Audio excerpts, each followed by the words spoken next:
I thought this was a fresh, really fresh idea and a great opportunity to work with someone who's fantastic. And then, Kevin Spacey, John Hamm, Ansel, Asa, a fantastic cast, Lily James. And so I was just like, wow, count me in.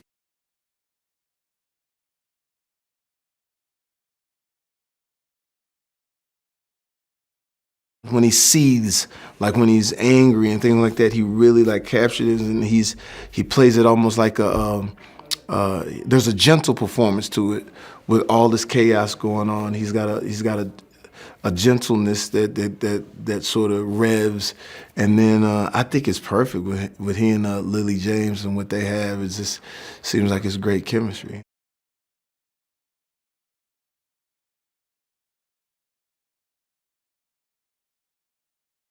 There is something interesting in the fact that that Doc wants to hire him again. Usually it's just a one-time thing, so he must be gifted. So Bats understands that. And then it's a little bit of a, when it comes to the family, it's like, I'm supposed to be your guy.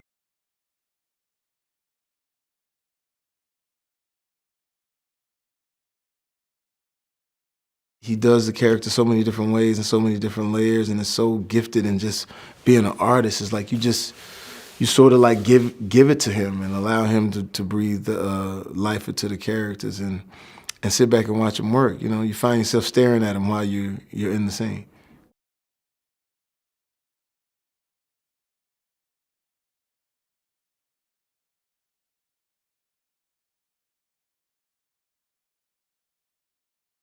When you work for a visionary director like Edgar, it actually makes the job a lot easier. You're sort of you're a marionette in his world, and I dig that idea. I think the fact that this thing is sort of set to music and within this very unique world, and there's rules to it. I think it gives you freedom sort of within the rules, but at the end of the day, I'm here to help fulfill Edgar's vision, and that's cool with me.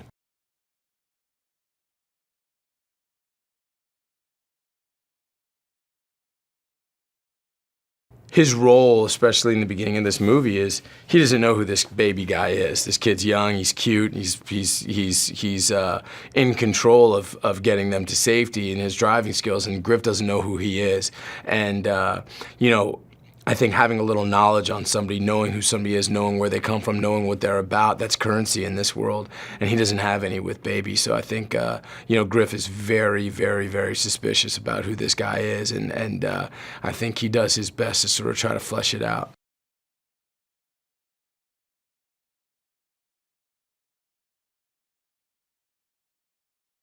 I think he's a really gifted actor and a really special guy, and I'm proud to call him a friend. I really like him, and I've really dug working with him.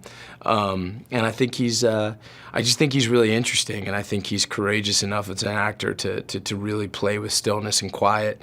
And I think he does that kind of in his regular life as well. He doesn't have to be the guy that's talking all the time, but he's there, he's listening, and he's present.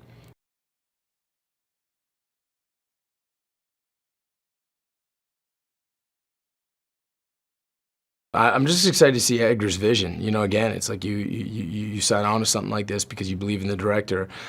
This movie exists in Edgar's head and Edgar's heart, and he's going to bring it from his head and his heart onto the movie screen. So, I dig that. I dig that. I'm excited to see what he comes up with. I'm a fan of his work, and I think, I think this is going to be a special movie for him. Hey, Vale here. Did you like the video? Now, behind the scenes of nearly every film, pranks are carried out by cast and crew. One such prank was played on Brad Pitt during the filming of Ocean's 11. Do you remember that Pitt is eating in almost every scene he's in for all 3 Ocean's movies? Well, it became a running joke with his co-stars. On the last day of shooting for Ocean's 11, a sandwich that Pitt was eating during a scene was filled with hot sauce. As a prank, Pitt finished the scene without reacting and threw up the moment the camera stopped, much to the amusement of his co-stars, yeah? Okay, so if you want to watch more videos like this, hit the subscribe button and ring the notification bell so you receive the videos the moment they are online. See you next time!